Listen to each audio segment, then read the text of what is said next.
আপনাদের চেয়েও শেখ হাসিনা কিন্তু কম ছিল না। শেখের বেশ অসহ্য গোষ্ঠী পলাইছে।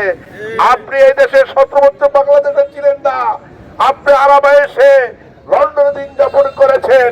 দাবি আদায় করে ছাড়বো আমরা।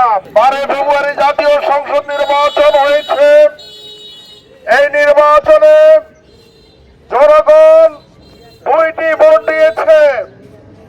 একটি ভোট হলো জাতীয় সংসদ, আরেকটি হলো সংস্কারের পক্ষে হ্যাঁ ভোট এবং না। আমরা জানি এই দেশের জনগণ জাতীয় সংসদে ভোট দিয়েছে এবং হার পক্ষে 70% লোক ভোট দিয়েছে। 4,80,00,000 মতো লোক হার পক্ষে ভোট দিয়েছে। আমরা বলতে চাই, বর্তমান সরকার ক্ষমতা যাওয়ার পর আজকে তারা হাকে গ্রহণ না করে নার পক্ষে ভূমিকা রাখতেছে। এই দেশের 70% জনগণের বিপক্ষে আজকে জনগণের রায়কে অপেক্ষা করে স্বৈরাচারী কায়দায় হাসিনা কায়দায় ভূমিকা রাখতেছে। সম্মানিত ভাইয়েরা, আমরা বাংলাদেশকে আবার নতুন করে হাসিনা দেখতে চাই না। সম্মানিত উপস্থিতি, এই জন্য বাংলাদেশ জামাত ইসলামী সহ 11 দলীয় ঐক্যজোট আজকে সংস্কারের পক্ষে সারা বাংলাদেশে আজকে লিফলেট বিতরণ কর্মসূচি ঘোষণা করেছে। তার অংশ হিসাবে আমরা আজকে লক্ষ্মীপুর শহরের উত্তর স্টেশন থেকে আমরা লিফলেট বিতরণ কার্যক্রম শুরু করেছি।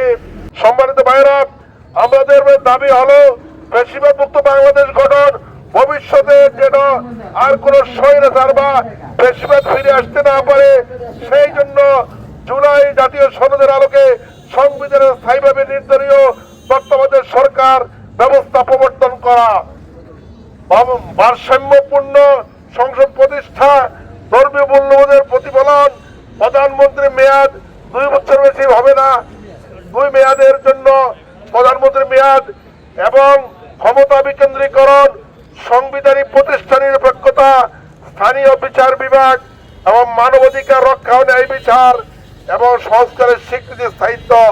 সম্মানিত ভাইয়েরা, এই 9টি মৌলিক দাবিকে সামনে নিয়ে আজকে আমরা সমস্ত সাংবাদিক বন্ধুগণ, সবার দেশের জনগণ সবাইকে বলতে চাই, আসুন আগামী দিনে হার পক্ষে, এই দেশের জুলাই আন্দোলনের শহীদদের পক্ষে, বঞ্চিত অবহেলিত মানুষের পক্ষে আমরা আগামী দিনে রাজপথে ইনশাআল্লাহ দাবি আদায় করে ছাড়বো আমরা।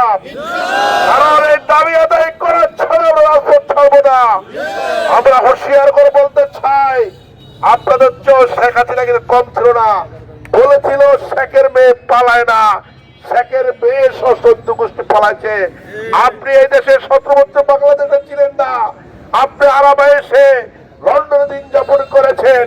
আজকে আপনি এসে আজকে বাংলাদেশে প্রধানমন্ত্রী হয়েছে, ভালো কথা, সুন্দরভাবে পরিচালনা করেন।